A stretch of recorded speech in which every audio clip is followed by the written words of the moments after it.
Well, Hugh, it's been a while since we did It's been this. a while. I think I've aged quite significantly since we had our last recording. I was going to ask you where all that white hair came from. You know what? Uh, I wasn't really. I don't know that I think I may have shared with you why I have a beard that I've now grown out. It is an You homage. Go ahead. remind me. I was going to say you may have. Remind me. Well, so normally I hate beards because I spent the better part of, I don't know, almost 20 years putting on an Air Force uniform. And you're not allowed to have any kind of facial hair, at least with the uniform standards at the time. However, 2025 has been a relatively challenging year for losing quite a few people in my life. Mm. And it started off with my going to a conference and meeting a gentleman whose dad, his dad was sick, and when he was aware that he was dying, the fella got to the hospital without enough time to see his father communicate with words again. So the father was only able to move his Mm. arm and shuffled off the mortal coil. The beautiful part of the story, however, is his father was a world renowned author. And so to experience the father, the son plays Audible, the recordings on Audible for his children. And that's how they experience grandpa. So I thought that was very sweet. There was a fella who has a very long history with my professional life who's responsible for our getting into the construction migration vertical, who also died this year. He had worked previously and was just a gift to the community.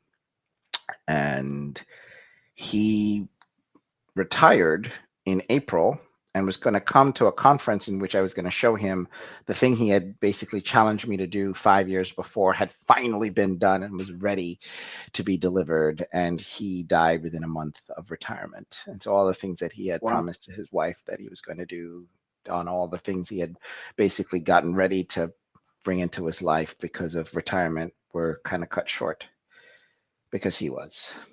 And then Mm. um, kind of separately, I had a partner, a business partner, who's still one of my best friends to this day. He's 32 years older than I am. And he died for 7 minutes earlier this year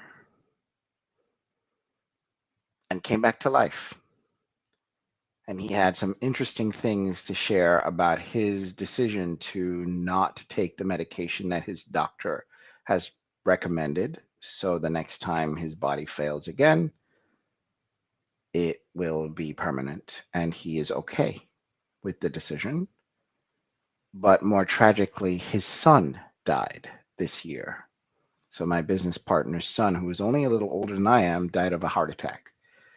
And Wow. so all of these things brought together, I realized, oh, wow, let me take stock at the people who are not necessarily seeing nearly enough of me in my life on a regular basis. And I thought about it and I said, well, I don't see my father nearly enough. And I love his beard. So what will happen is I will grow a beard so that once a month I will be effectively forced to shape it at the barber of his choice. So we Mhm. have a ritual and a reason to be in the same room, getting our beard shaped and then going to lunch afterwards How lovely. and just spending the time.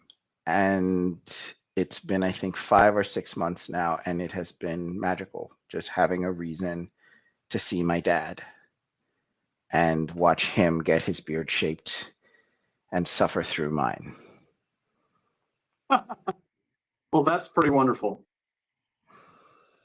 I like And it. that's why you see all the sexiness right now. That's why this is happening. Yeah. Uh, it's a good thing where there's a world between us because I don't know if I'd be able to control myself.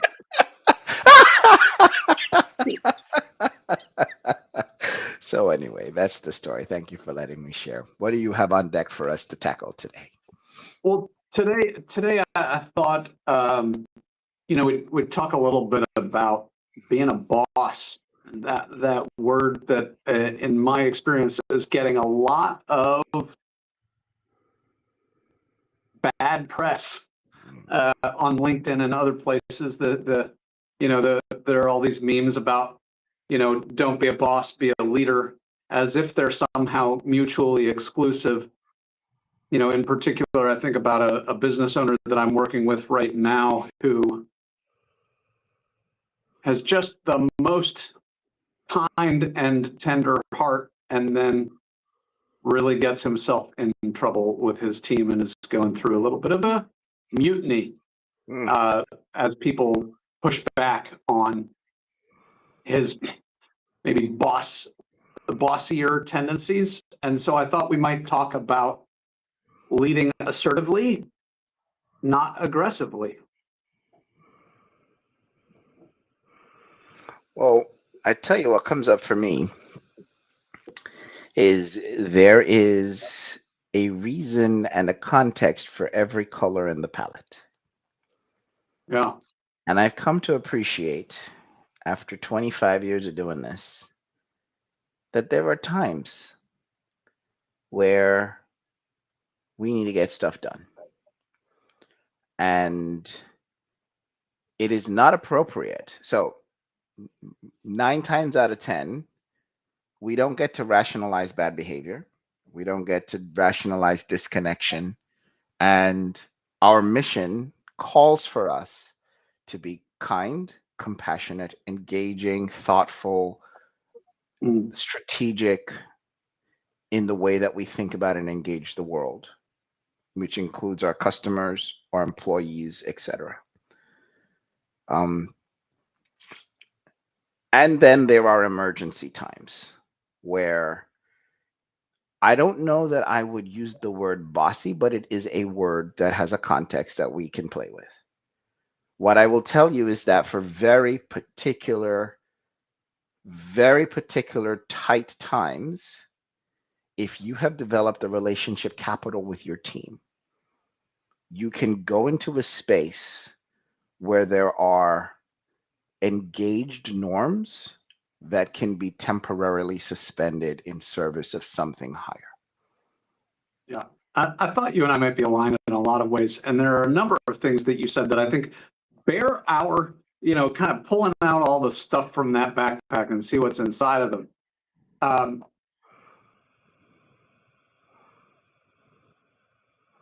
At some point, I want to talk about being a theater director and line readings. I don't want to go there yet. If I don't say it out loud, I might forget. I want to talk about the word that you used, a term just now, and because I think it's so often, I almost say undervalued. Okay. I think it is undervalued. I think that's true, and I think it's more often overlooked. And the term that you used is relationship capital. I love that term. I think about it all the time.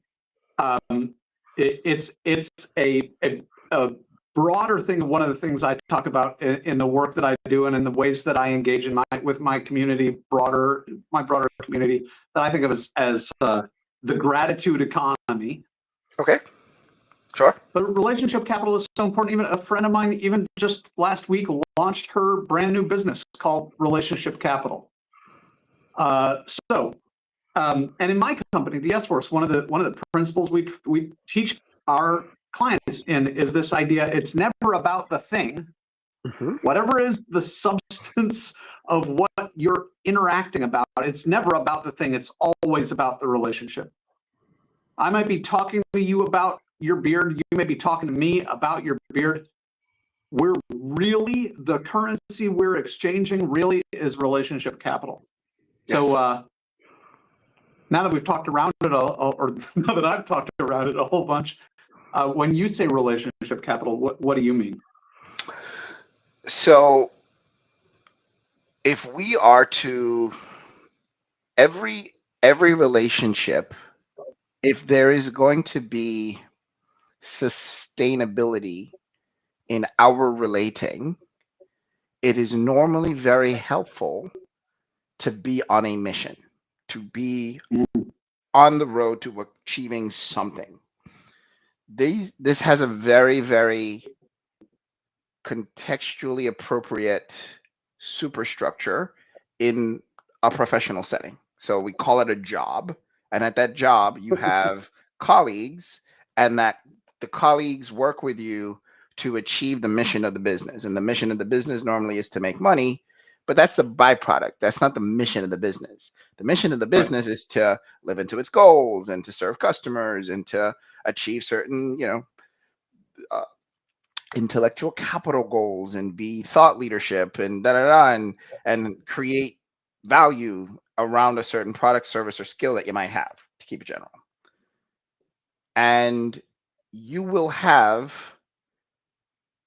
dragons that need to be slain along that mission. And there are times of fat, and there are times of famine, there are times of peace, and there are times of crisis.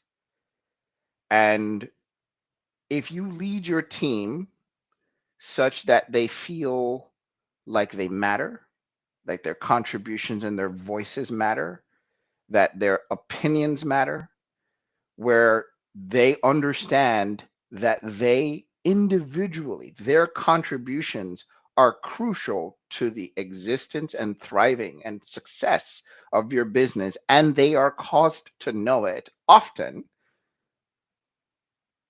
then you invest in them. You invest in their commitment to the company. You invest in their commitment and loyalty to the company. And these are things, elements that cannot be wasted. When you accrete loyalty, camaraderie, respect, love, and dignity, and wrap that in a bow of empowerment where they know they can say the truth. They can have unpopular opinions. They feel safe to have bad ideas, and they know that they will be regarded. This is capital. This is where they now are building up, and you have now placed in them the opportunity to be trusted.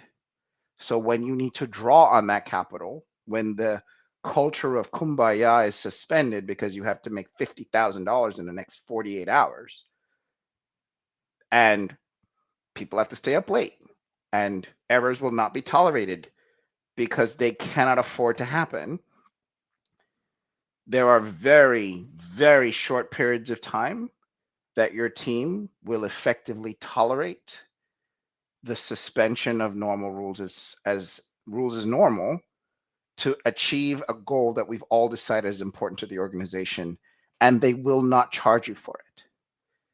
Where I think people get into problems and become bosses is they abuse the ability to not be connected to the people that they're trying to lead. Right. I think one of the ways I think about relationship capital, Brene Brown talks about trust as being marbles in a jar. Yes. Right. And certainly this is very tightly related to that, if it's not exactly the same thing. Which the idea of financial capital, it's money in the bank, right? We can go grab that money without going into debt in order to achieve an immediate purpose. And I think of relationship capital as being very much like that. One very surface level kind of illustration of relationship capital is some stranger and I may be headed into an office building at the same time.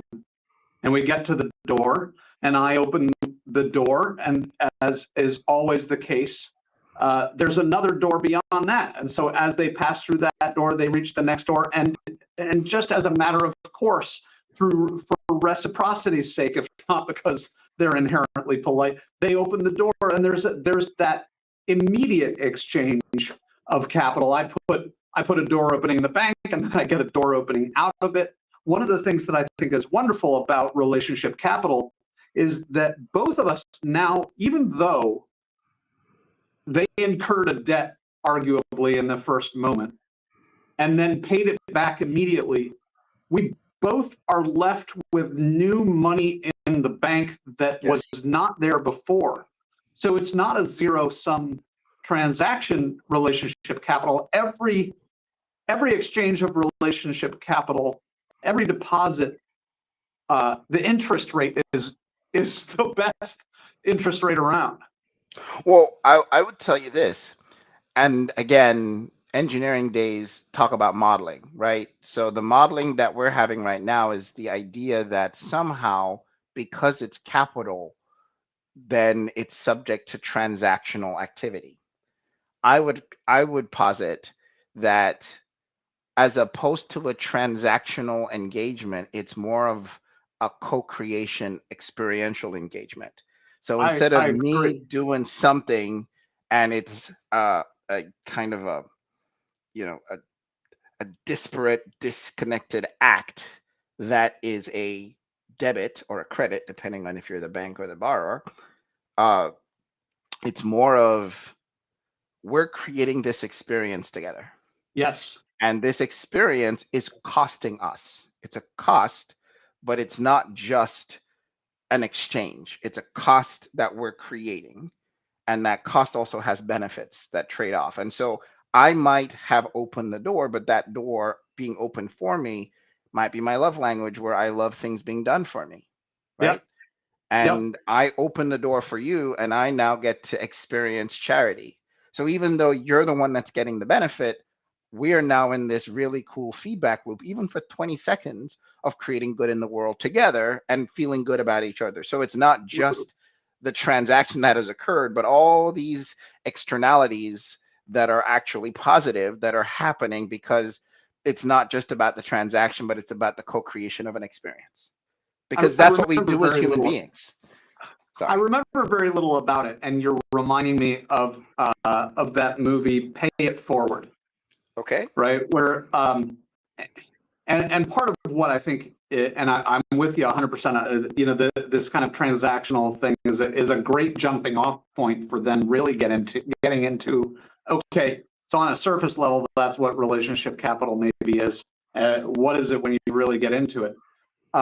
They're part of what we're creating in that door opening exchange is goodwill between the two of us. Yes. Part of what we're creating is a culture of goodwill at and around that entrance. That Yes. you know, there may be a security guard standing nearby and experiencing what we've just done and the smiles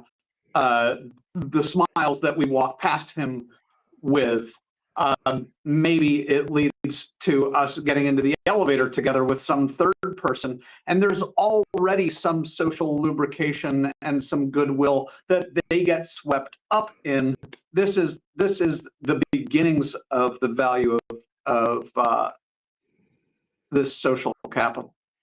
So where the drawdown becomes ripe for abuse is when the emergency strikes. So with all stores of capital, there are nonlinear step change events that will cause a drawdown. You get Yep. into an accident, you need to dip into your savings. Something happens, you need to call on a friend. An emergency occurs, you need to dot, dot, dot. In the professional world, we will have events or episodes that will cause us to, as the leader, need to achieve certain objectives in a hurry. And what we need to be able to do, and the military does a good job of creating the space for this, where the orders that are being given are to be followed. The standards that are being presented are to be lived up to.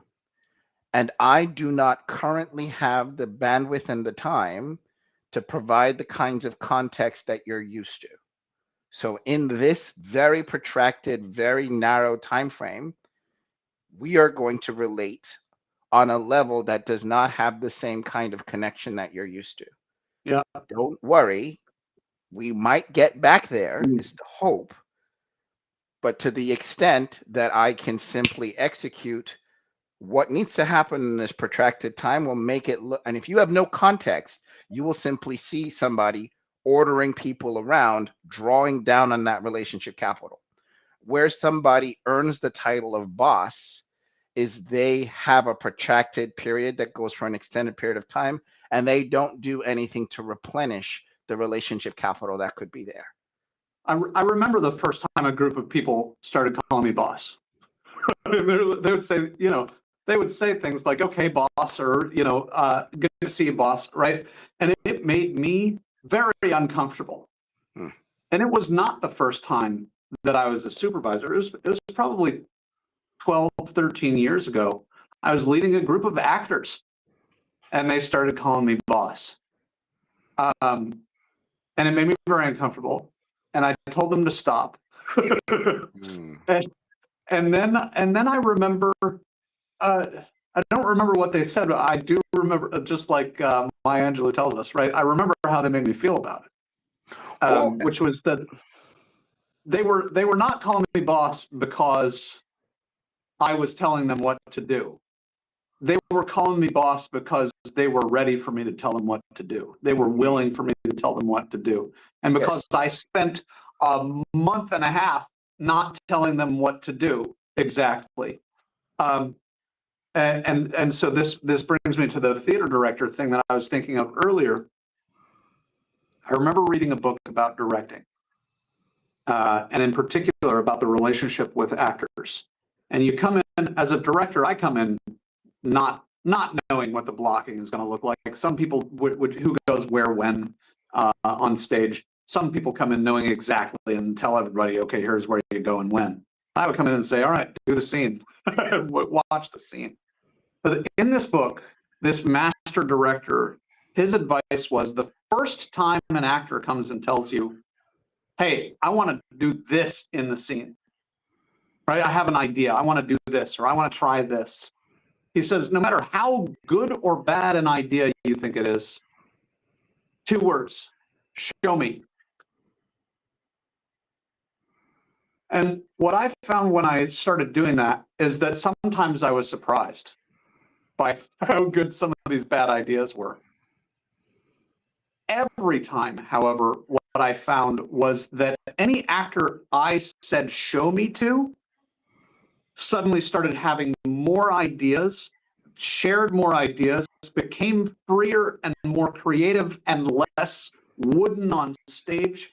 And so creating that relationship of the gift of freedom and respect for their creative agency is everything. It's not about the moment where you say show me. It's about the gift of trust and agency and creative input and freedom and what that does for the relationship as a whole. Mm-hmm. Yes. And it's interesting as we're talking, I don't know that even the word boss is a bad or a good thing. I think it's a word. Yeah, There's a point in time though where I know when people call me boss, it kind of irks a little because I don't really think of myself as a boss until I exactly. have to be. At the same time, I also know the difference when they say it with just a tinge of love and affection versus when it is devoid of the humanity that Yeah. goes with that word when I think about that word.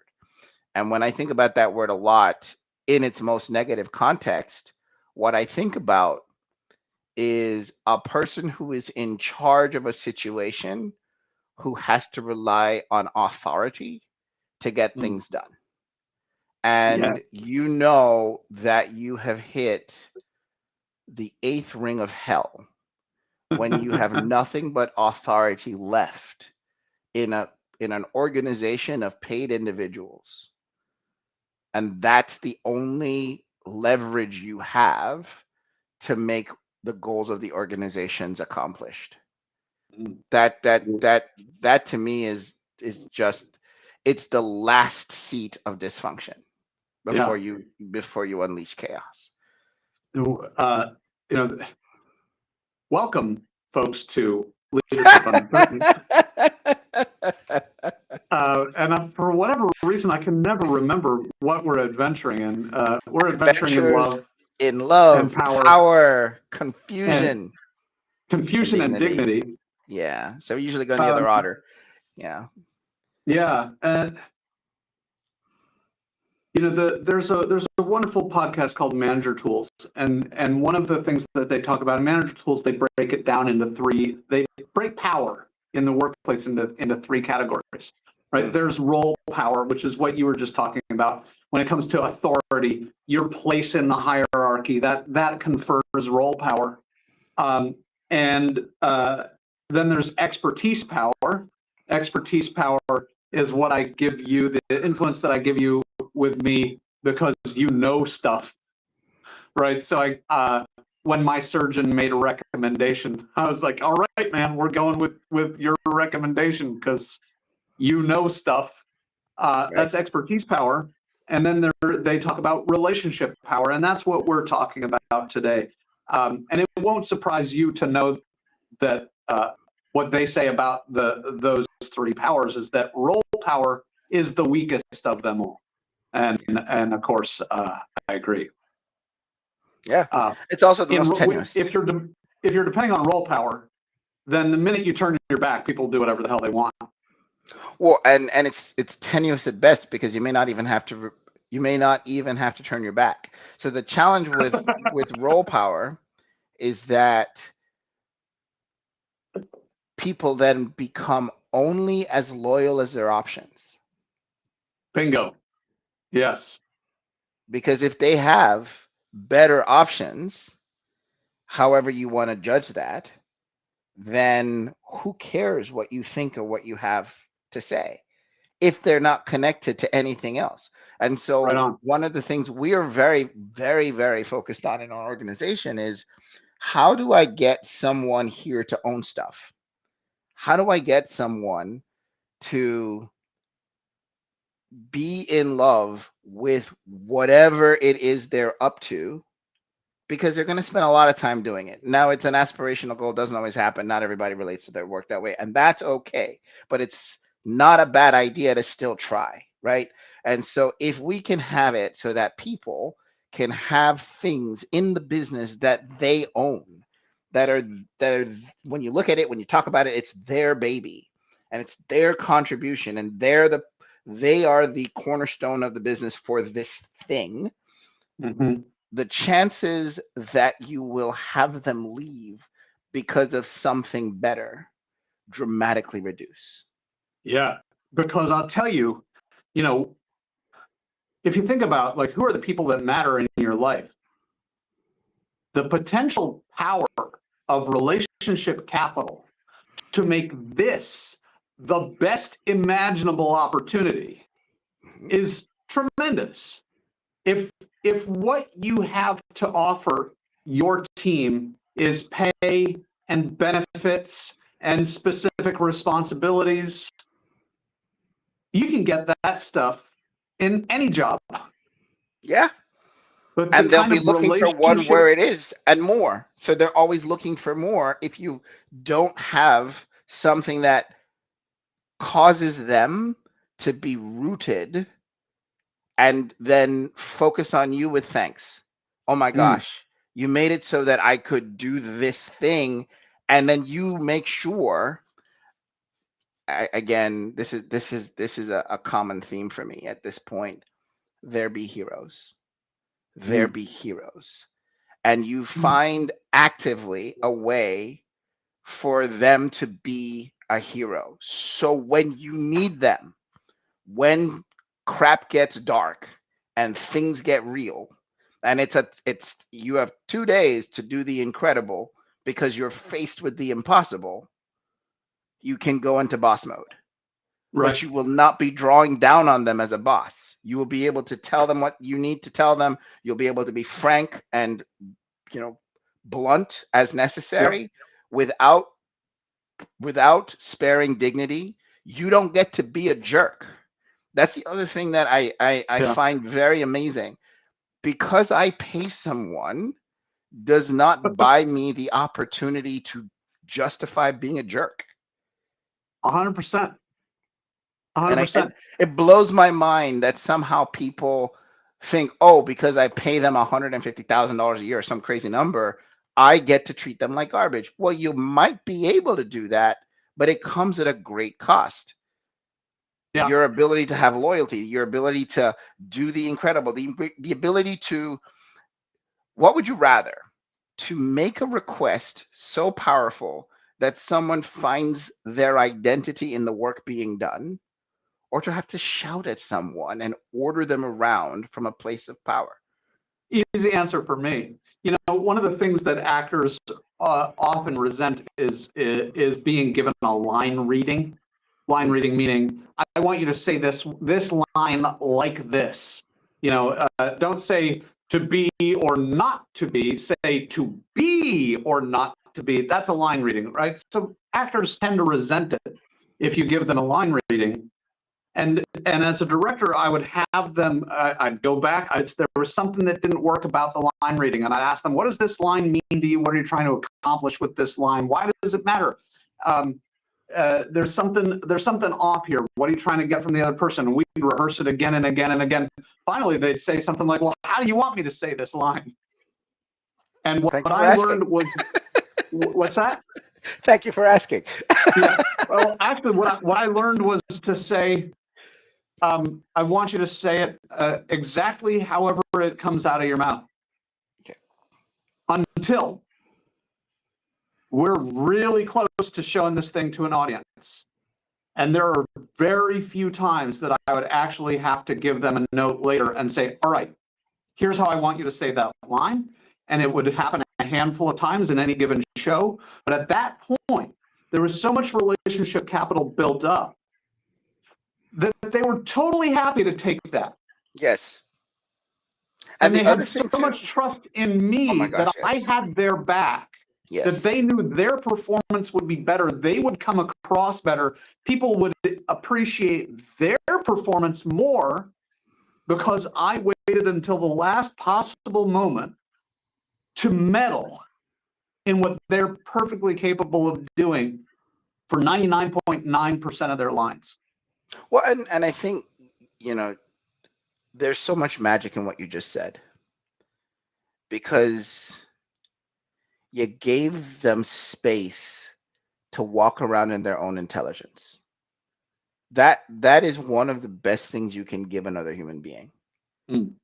You can give them instruction, you can give them direction, you can give them so much, but it's the one of the kindest things you can give another person, another human being, is the opportunity to just have the space to know that they are enough. Mm. And a huge part of generating this relationship capital that we're talking about, because you wanted to try to draw the distinction between being a leader and a boss, and what the thesis is coming out to be is, you can be a boss, or at least you can exhibit boss-like tendencies for a protracted period of time and not lose the magic of what that you're building in these other human beings, that Right. you are hopefully inspiring to do something meaningful as you collectively attempt to achieve something.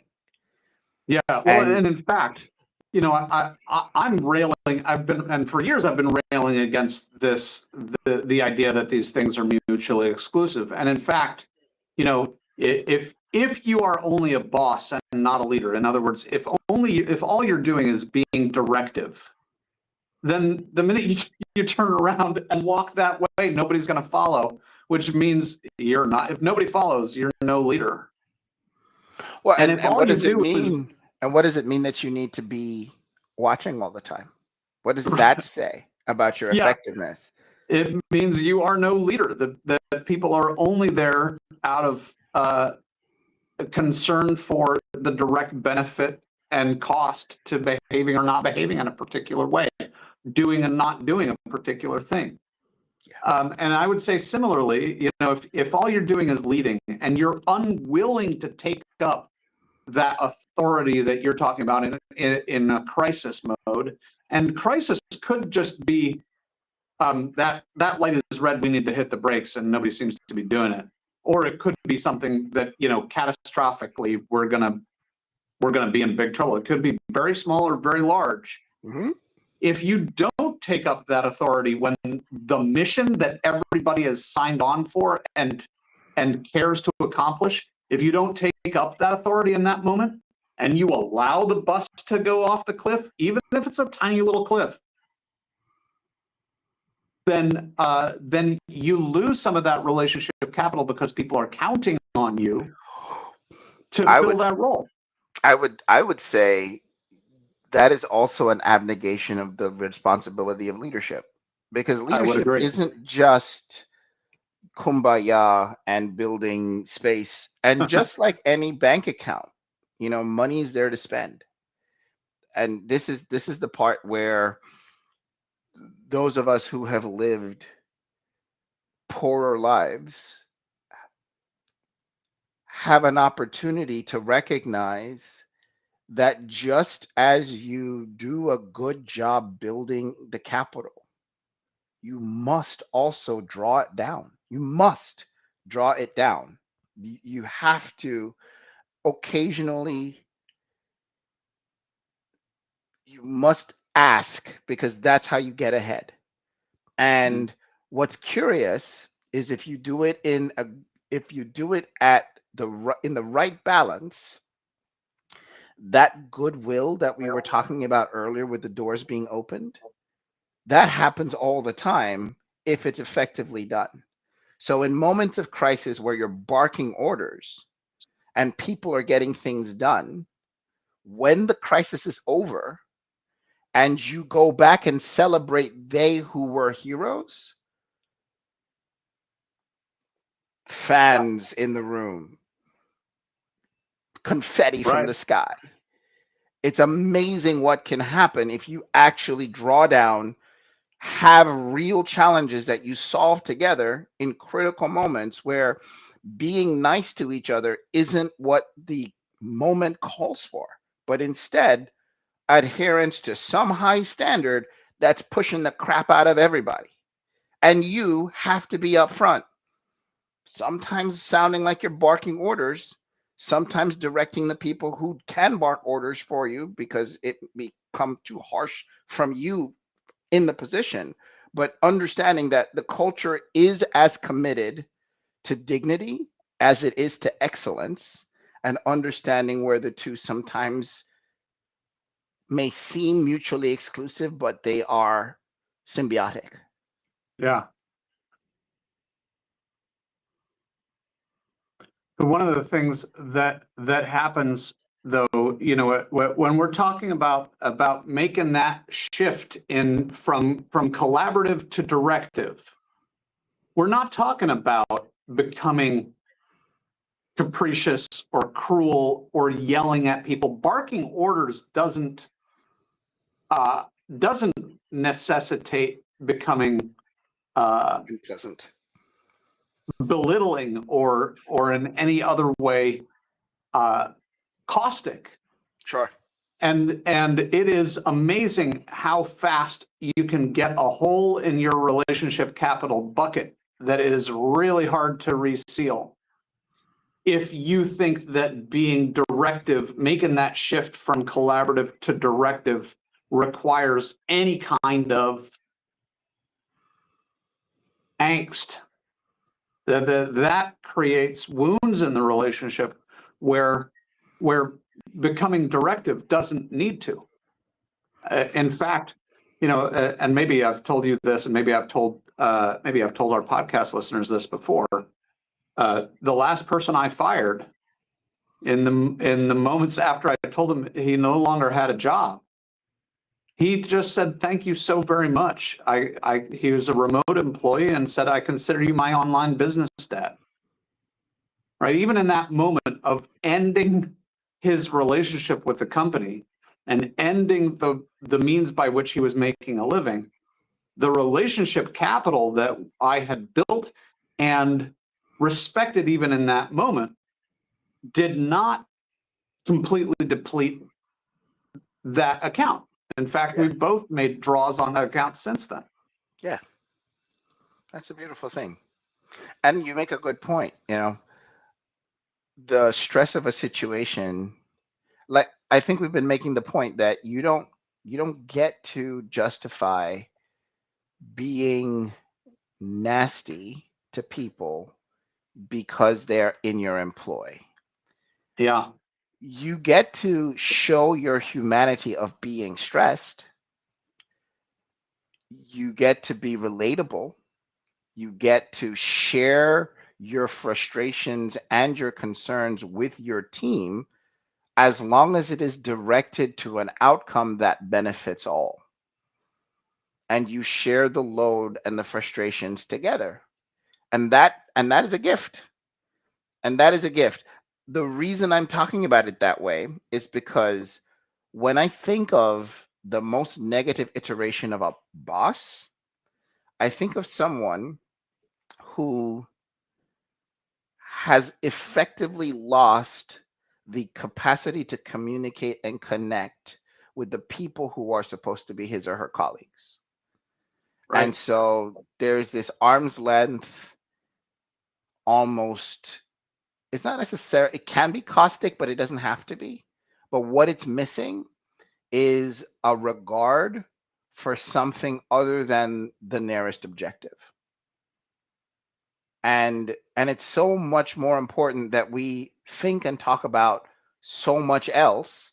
And I'm not even recommending that you have to become personal or unprofessional in any way. That is not my point. What I am saying is that as professionals, let's not lose the point. What's the point of Mm. the exercise? Let's not forget that we are organic beings slurping around in meat sacks with bones on a blue rock, on a blue planet filled with rock, hurtling, that has a very thin atmospheric shell, Paper hurt, thin. Yeah. hurtling through the void of space at millions of miles an hour, and everything outside that shell is trying to kill us. And the only thing we have is each other.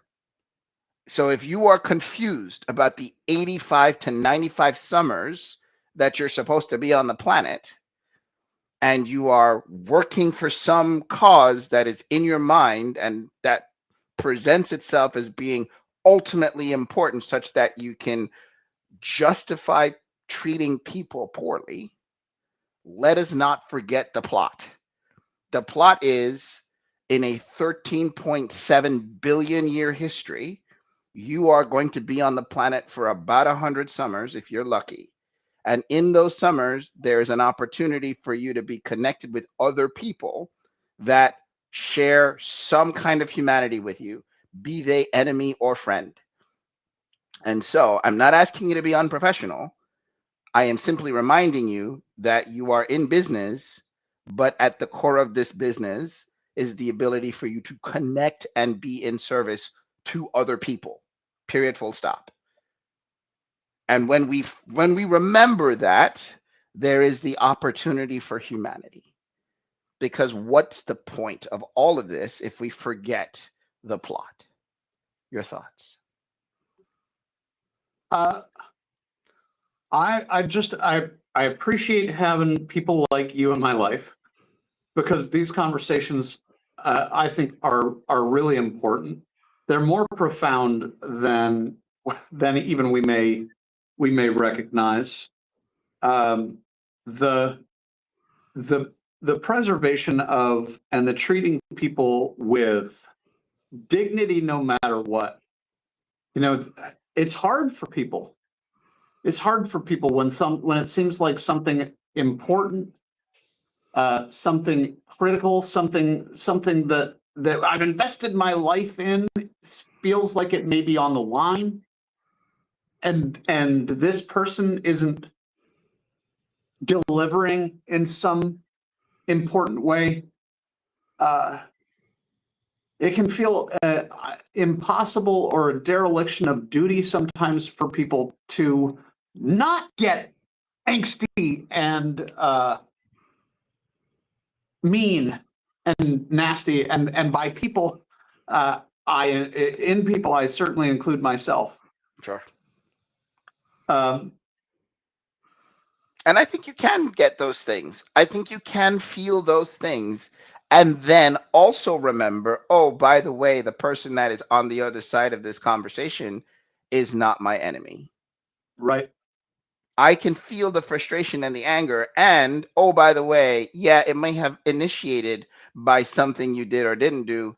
And if I am to get ultimately what I'm after, chances are you are going to help me, or I can treat you with enough dignity so you get out of the way and I can find someone who can help me. Yeah. And I don't know about you, I find that when I'm able to discipline myself to knowledge that people are, and it really is a knowledge for me that people are doing the best that they can, um, including when they're not doing the best that they can. That there's some, because I've been there where it's like, man, I am struggling to bring my best to this. Uh, the discipline to treat people with kindness, even when I will not, must not tolerate some particular behavior. So being intolerant of the intolerable behavior while also uh, holding in my heart the dignity of the human being exhibiting that behavior, I find I have more peace. And I don't know about you. I like peace. Well, you said something, and I appreciate you always causing me to clarify my own thinking. I'm going to posit something for you to consider. All right. One of my favorite things to think about, especially when I'm confused or frustrated, is about the gradient. Calculus 3 was one of my favorite classes in college. It was wonderful. You know, you did space roller coasters and stuff.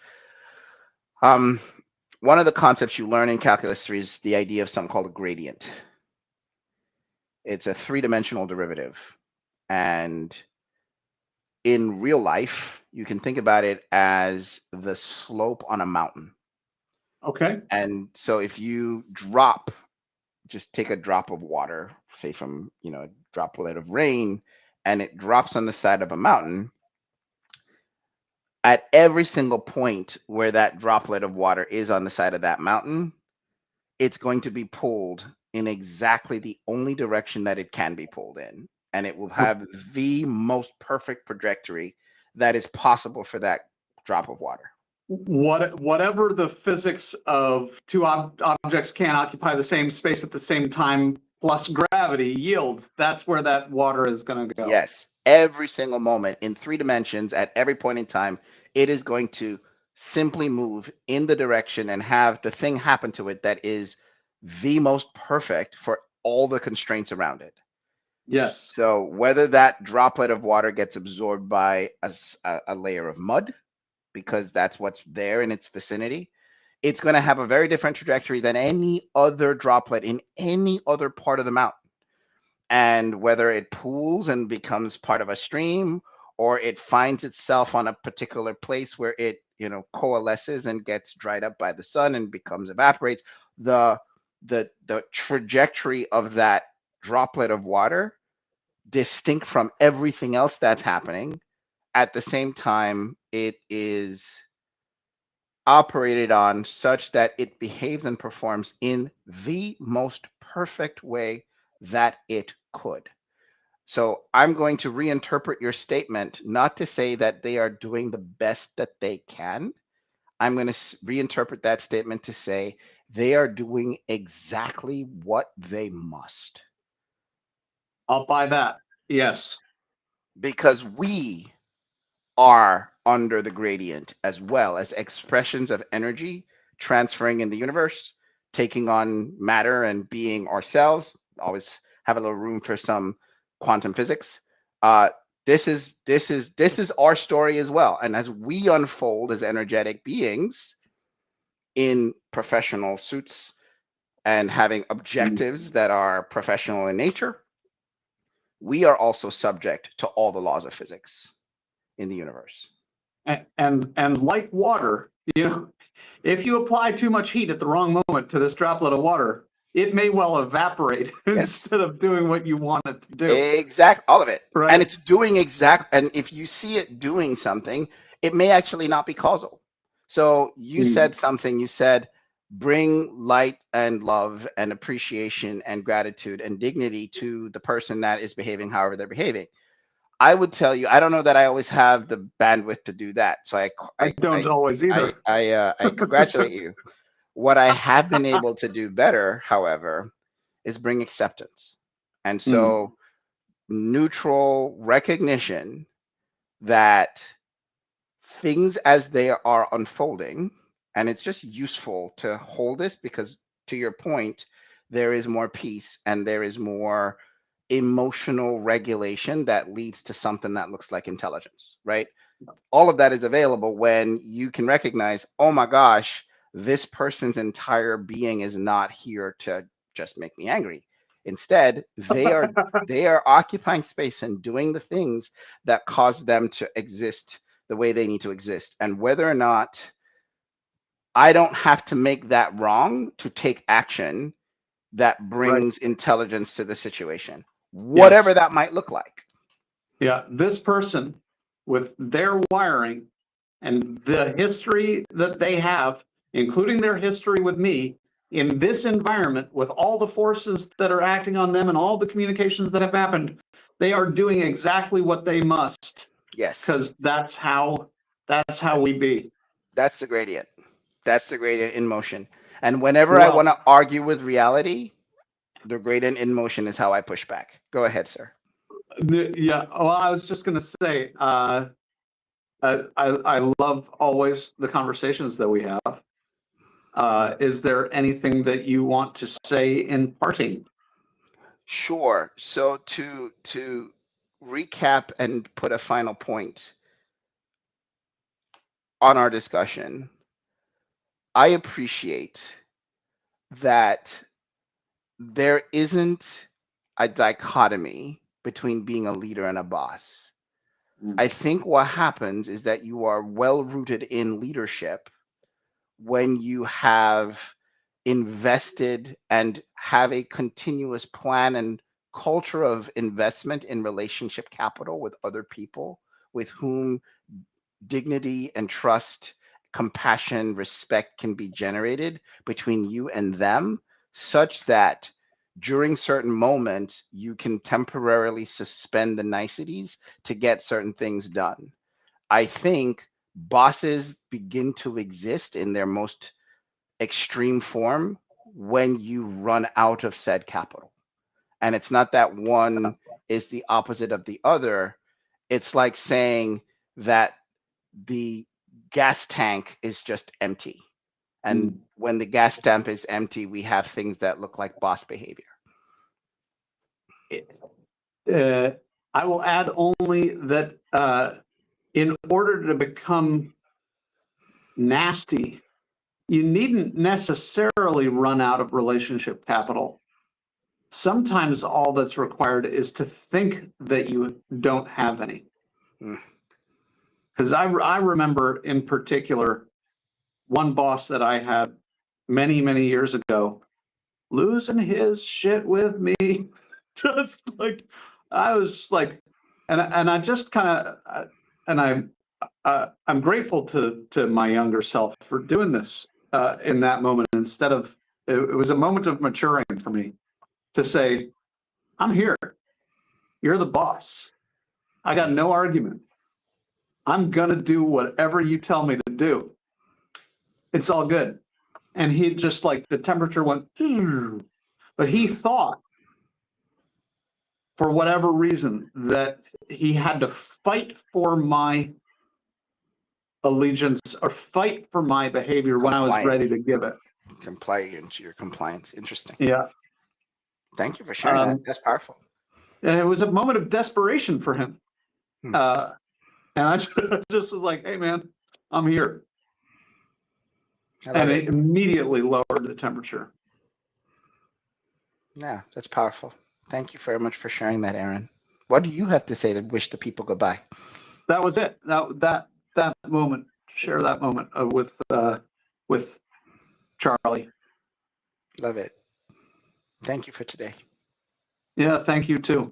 And thank all of you for joining, and thanks to Jim Myers, who wrote, and I only just saw it, I was sorry, Jim, for the delay. He wrote, compliance doesn't come from policy, it comes from relationships. Can't argue with that. So Sounds great. thanks for joining us for another Leadership Uncertain. We'll see you next time. Bye-bye.